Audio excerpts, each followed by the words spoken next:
A Hunger Artist by Franz Kafka. Translation by Ian Johnstone. In the last decades, interest in hunger artists had declined considerably. Whereas in the earlier days there was good money to be earned putting on major productions of this sort under one's own management, nowadays that is totally impossible. Those were different times. Back then the hunger artists captured the attention of the entire city. From day to day while the fasting lasted, participation increased. Everyone wanted to see the hunger artist at least daily. During the final days, there were people with subscription tickets who sat all day in front of the small barred cage. And there were even viewing hours at night, their impact heightened by torchlight. On fine days, the cage was dragged out into the open air, and then the hunger artist was put on display particularly for the children. While for grown-ups, the hunger artist was often merely a joke, something they participated in because it was fashionable.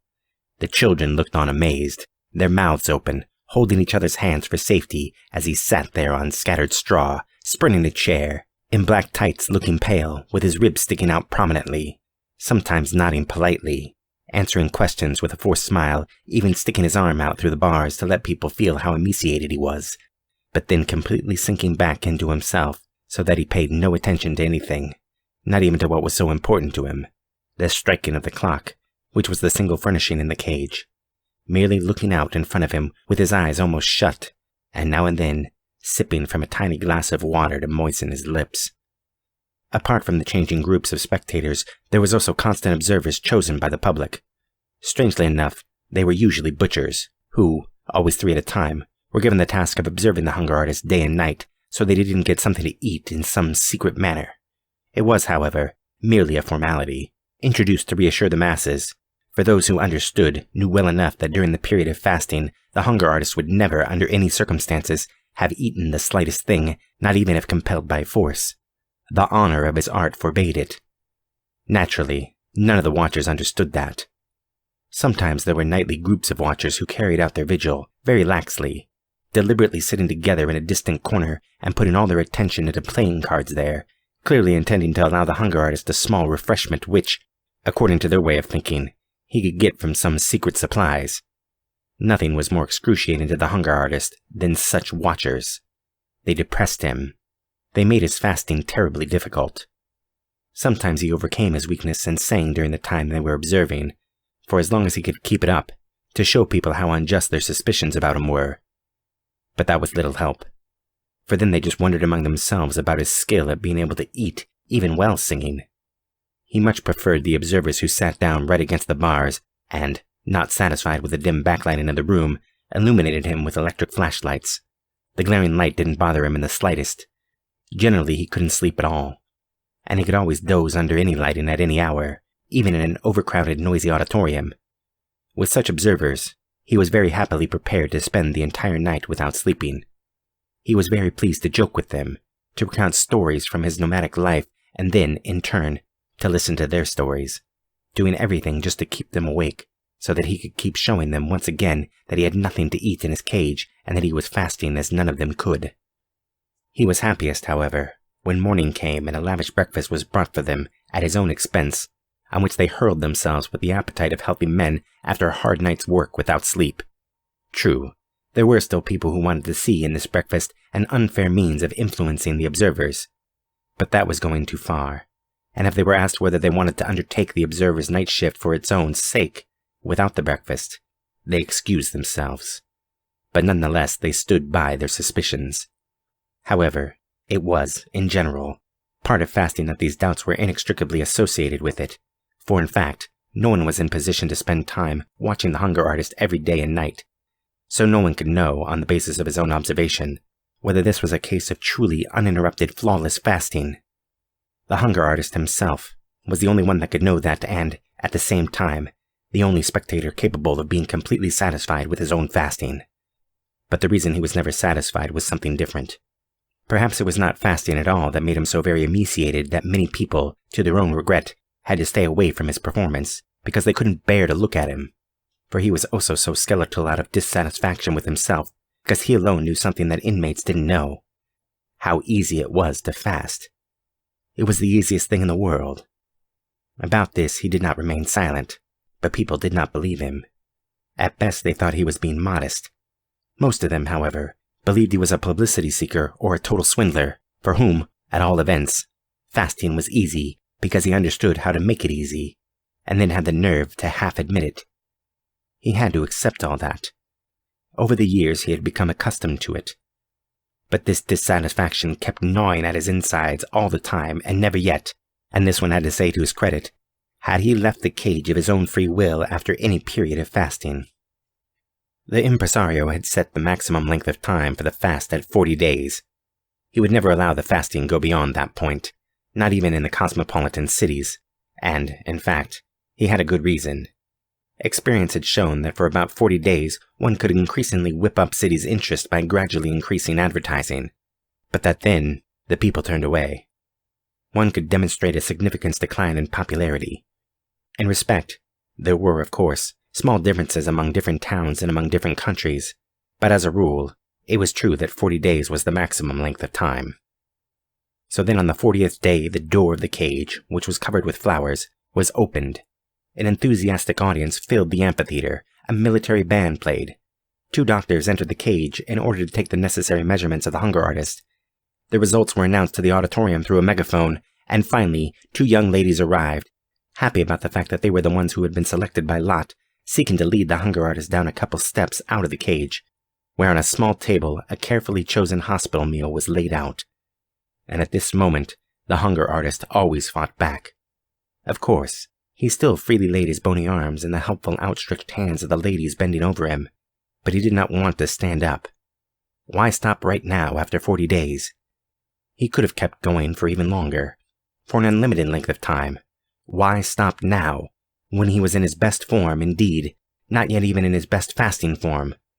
Why did people want to rob him of his fame of fasting longer, not just so that he could become the greatest hunger artist of all time, which he probably was already, but also so that he could surpass himself in some unimaginable way, for he felt there were no limits to his capacity for fasting? Why did this crowd, which pretended to admire him so much, have so little patience with him? If he kept going and kept fasting longer, why would they not tolerate it? Then, too, he was tired and felt good sitting in the straw.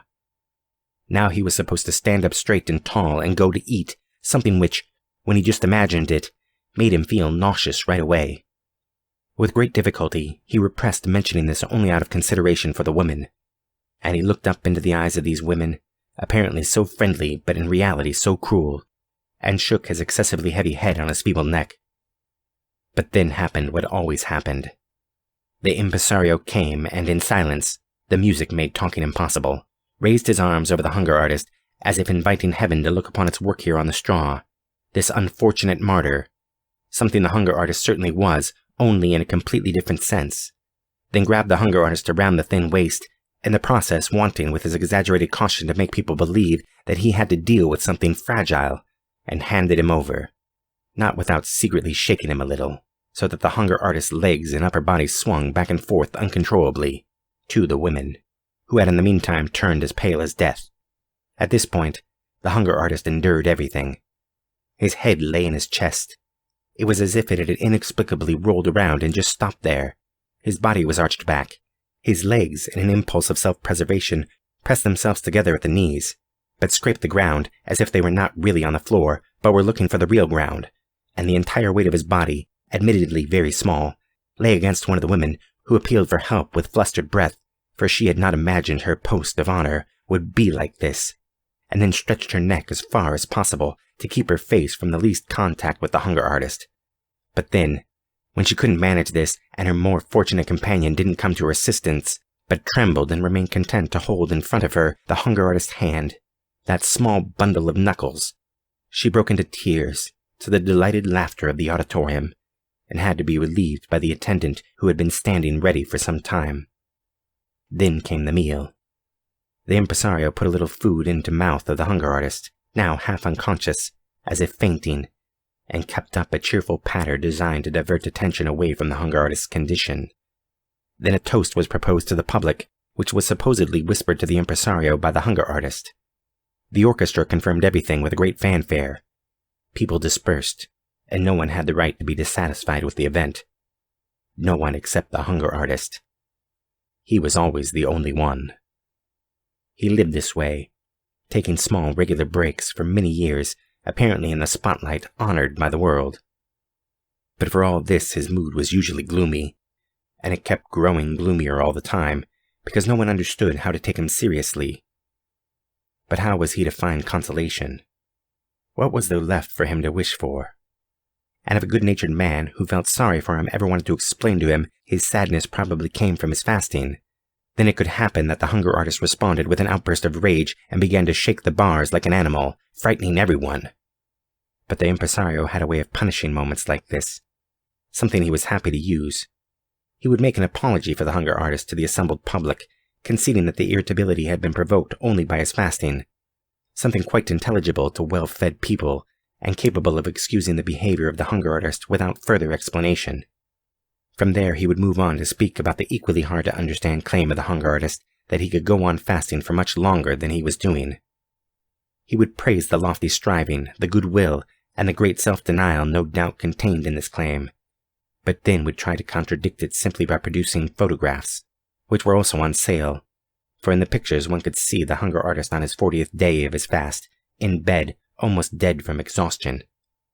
Although the hunger artist was very familiar with this perversion of the truth, it always strained his nerves again and was too much for him. What was a result of the premature ending of the fast, people were now proposing as its cause. It was impossible to fight against the lack of understanding against the world of misunderstanding. In good faith, he always listened eagerly to the impresario at the bars of his cage, but each time, once the photographs came out, he would let go of the bars and, with a sigh, sink back into the straw, and a reassured public would come up again and view him. When those who had witnessed such scenes thought back on them a few years later, often they were unable to understand themselves. For in the meantime that change mentioned above had set it. It happened almost immediately. There may have been more profound reasons for it, but who bothered to discover what they were? At any rate, one day the pampered hunger artist saw himself abandoned by the crowd of pleasure-seekers who preferred to stream to other attractions. The impresario chased around half of Europe one more time with him to see whether he could still rediscover the old interest here and there. It was all futile. It was as if a secret agreement against the fasting performances had developed everywhere. Naturally, it couldn't really have happened all at once, and people later remembered some things which in the days of intoxicating success they hadn't paid sufficient attention to, some inadequately suppressed indications, but now it was too late to do anything to counter them. Of course, it was certain that the popularity of fasting would return once more some day. But for those now alive, that was no consolation. What was the hunger artist to do now? A man whom thousands of people had cheered on could not display himself in show booths at small fun fairs. The hunger artist was not only too old to take up a different position, but also fanatically devoted to fasting more than anything else. So he said farewell to the impresario, an incomparable companion on his life's road, and let himself be hired by a large circus. In order to spare his own feelings, he didn't even look at the terms of his contract at all. A large circus with a huge number of men, animals, and gimmicks, which are constantly being let go and replenished, can use anyone any time, even a hunger artist, provided, of course, his demands are modest. Moreover, in this particular case, it was not only the hunger artist himself who was engaged, but also his old and famous name. In fact, given the characteristic nature of his art, which was not diminished by his advanced age, one could never claim that a worn-out artist, whom no longer stood at the pinnacle of his ability, wanted to escape a quiet position in the circus. On the contrary, the hunger artist declared that he could fast just as well as in earlier times, something that was entirely credible. Indeed, he even affirmed that if people would let him do what he wanted, and he was promised this without further ado, he would really now legitimately amaze the world for the first time, an assertion which, however, given the mood of the time, which the hunger artist in his enthusiasm easily overlooked, only brought about smiles from the experts. However, basically the hunger artist had not forgotten his sense of the way things really were, and he took it as self-evident that people would not set him and his cage up as a star attraction somewhere in the middle of the arena, but would move him outside in some other readily accessible spot near the animal stalls. Huge, brightly painted signs surrounded the cage and announced what was there to look at. During the intervals in the main performance, when the general public pushed out towards the menagerie in order to see the animals, they could hardly avoid moving past the hunger artist and stopping there a moment. They would have perhaps remained with him longer, if those pushing up behind him in the narrow passageway, who did not understand the pause on the way to the animal stalls they wanted to see, had not made a longer peaceful observation impossible. This was also the reason why the hunger artist began to tremble at these visiting hours, which he naturally used to long for as the main purpose of his life. In the early days, he could hardly wait for the pauses and the performances. He had looked forward with delight to the crowd pouring around him, until he became convinced only too quickly, and even the most stubborn, almost deliberate self-deception could not hold out against the experience, that judging by their intentions, most of these people were, again and again without exception, only visiting the menagerie, and this view from a distance still remained his most beautiful moment.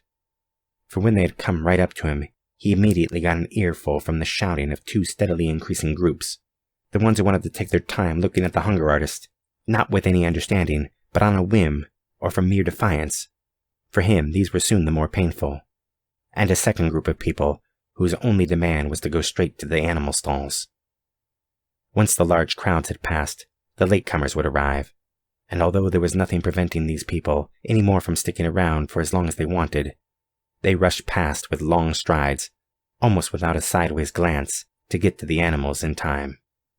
And it was an all too rare stroke of luck when the father of a family came by with his children, pointed his finger at the hunger artist, gave a detailed explanation about what was going on here, and talked of earlier years when he had been present at similar but incomparably more magnificent performances, and then the children, because they had been inadequately prepared at school and in life, always stood around still uncomprehendingly. What was fasting to them? But nonetheless, the brightness of the look in their searching eyes revealed something of new and more gracious times coming. Perhaps, the hunger artist said to himself sometimes, everything would be a little better if his location were not quite so near the animal stalls. That way it would be easy for people to make their choice, to say nothing of the fact that he was very upset and constantly depressed by the stink from the stalls, the animals' commotion at night, the pieces of raw meat dragged past him by the carnivorous beasts, and the roars at feeding time. But he did not dare to approach the administration about it. In any case, he had the animals to thank for the crowds of visitors, among whom here and there could be one destined for him. And who knew where they would hide him if he wished to remind them of their existence and, along with that, of the fact that, strictly speaking, he was only an obstacle on the way to the menagerie. A small obstacle, at any rate, a constantly diminishing obstacle. People got used to the strange notion that in these times they would want to pay attention to a hunger artist, and with his habitual awareness, the judgment on him was pronounced. He might fast as well as he could, and he did, but nothing could save him any more. People went straight past him. Try to explain the art of fasting to anyone. If someone doesn't feel it, then he cannot be made to understand it.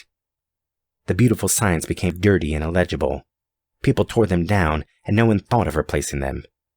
A small table with the number of days the fasting had lasted, which early on had been carefully renewed every day, remained unchanged for a long time. For after the first weeks, the staff grew tired of even this small task. And so the hunger artist kept fasting on and on, as he once had dreamed about in earlier times, and had no difficulty succeeding in achieving what had been predicted back then. But no one was counting the days. No one. Not even the hunger artist himself knew how great his achievement was by this point, and his heart grew heavy. And when once in a while a person strolling past stood there making fun of the old number and talking of swindle, that was in the sense the stupidest lie which indifference and innate maliciousness could invent. For the hunger artist was not being deceptive. He was working honestly, but the world was cheating him of his reward. Many days went by once more, and this, too, came to an end. Finally, the cage caught the attention of a supervisor, and he asked the attendant why he had left his perfectly useful cage standing here unused with rotting straw inside. Nobody knew until one man, with the help of the table and the number on it, remembered the hunger artist. They pushed the straw around with a pole and found the hunger artist in there. "Are you still fasting?" the supervisor asked. "When are you finally going to stop?" "Forgive me everything," whispered the hunger artist. Only the supervisor, who was pressing his ear up against the cage, understood him. "Certainly," said the supervisor, tapping his forehead with his finger in order to indicate to the spectators the state the hunger artist was in. "We forgive you." I always wanted you to admire my fasting, said the hunger artist. But we do admire it, said the supervisor obligingly. But you shouldn't admire it, said the hunger artist. Well, then, we don't admire it, said the supervisor. But why shouldn't we admire it? Because I had to fast. I can't do anything else, said the hunger artist. Just look at you, said the supervisor. Why can't you do anything else? Because, said the hunger artist, lifting his head a little, and, with his lips pursed as if for a kiss, speaking right into the supervisor's ear so that he wouldn't miss anything. Because I couldn't find a food which I enjoyed. If I had found that, believe me, I would not have made a spectacle of myself, and would have eaten to my heart's content, like you and everyone else. Those were his last words, but in his failing eyes there was the firm, if no longer proud, conviction that he was continuing to fast. All right, tidy this up now, said the supervisor, and they buried the hunger artist along with the straw. But in his cage they put a young panther. Even for a person with the dullest mind, it was clearly refreshing to see this wild animal throwing itself around in his cage, which had been dreary for such a long time. It lacked nothing. Without thinking about it for any length of time, the guards brought the animal food. It enjoyed the taste and never seemed to miss its freedom. This noble body, equipped with everything necessary, almost to the point of bursting, also appeared to carry freedom around with it. That seemed to be located somewhere or other in its teeth, and its joy in living came with such strong passion from its throat that it was not easy for spectators to keep watching. But they controlled themselves, kept pressing around the cage, and had no desire to move on.